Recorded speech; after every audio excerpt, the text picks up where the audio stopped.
नमस्कार। मैं रजत मिश्रा आज आपके समक्ष एक कहानी लेकर प्रस्तुत हूँ। कहानी पंचतंत्र से ही जुड़ी हुई है और हमें ये बताती है कि ये कहानियाँ जो कि पशु पक्षियों के माध्यम से इतनी लोकप्रिय हुई, उनका शुभारंभ कैसे हुआ।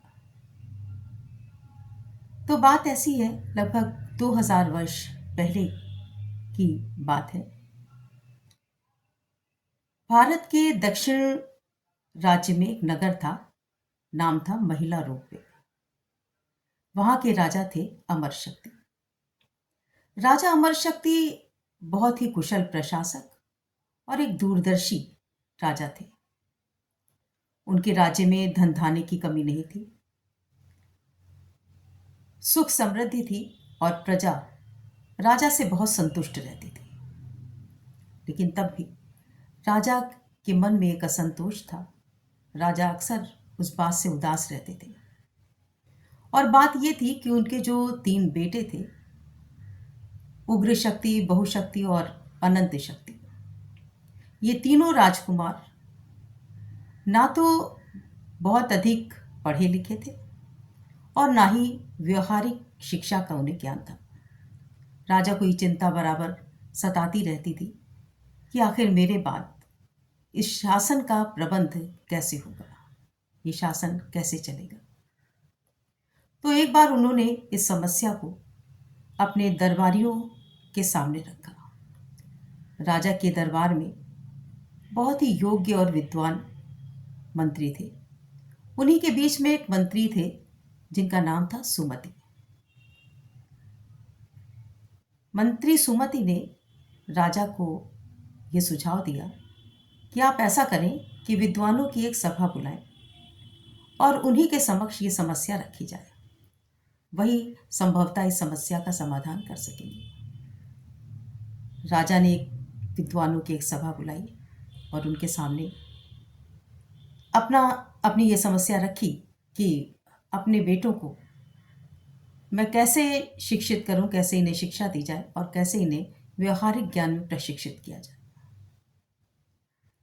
तो उन्हीं के बीच एक बहुत ही बड़े विद्वान, जो कि सभी शास्त्रों के ज्ञाता थे, पंडित विष्णु शर्मा जी,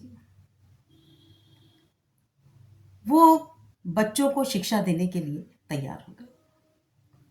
राजा ने उनसे कहा कि मैं इसके बदले में आपको 100 गांव पारितोषिक के रूप में दूंगा। उन्होंने ये उपहार तो स्वीकार नहीं किया, लेकिन बच्चों को शिक्षा देने की बात एक चुनौती के रूप में स्वीकार कर ली और यहां तक कहा कि अगर मैं इन राजकुमारों को भली भांति शिक्षा ना दे सकूं, और वो भी मात्र 6 महीने में, तो राजा मुझे मृत्यु दंड तक दे सकते हैं। अब कोई व्यक्ति स्वतः ऐसी बात कह रहा हो तो राजा का आश्वस्त हो जाना स्वाभाविक था। राजा आश्वस्त होकर अपना शासन चलाने लगे। इधर पंडित विष्णु शर्मा जी इन तीनों बेटों को लेकर, इन तीनों राजकुमारों को लेकर अपने आश्रम में आ गए और वहां उन्होंने इन तीनों राजकुमारों को बहुत सी नीतिपरक कहानियां सुनाई और उन कहानियों का माध्यम उन्होंने पशु पक्षियों को चुना। पशु पक्षियों के माध्यम से वो नीति की बातें उन्हें बताते और उन्हें शिक्षा के साथ साथ व्यवहारिक ज्ञान का प्रशिक्षण देते। धीरे धीरे वो राजकुमार शिक्षित हो गए और व्यवहारिक ज्ञान भी उन्होंने प्राप्त कर लिया। बाद में पंडित विष्णु शर्मा जी ने की जो ये कहानियां थी, यही पंचतंत्र की कहानियों के रूप में संकलित हुई और जो कि पशु पक्षियों के माध्यम से हमें जीवन की नीतिगत बातों की शिक्षा देते हैं।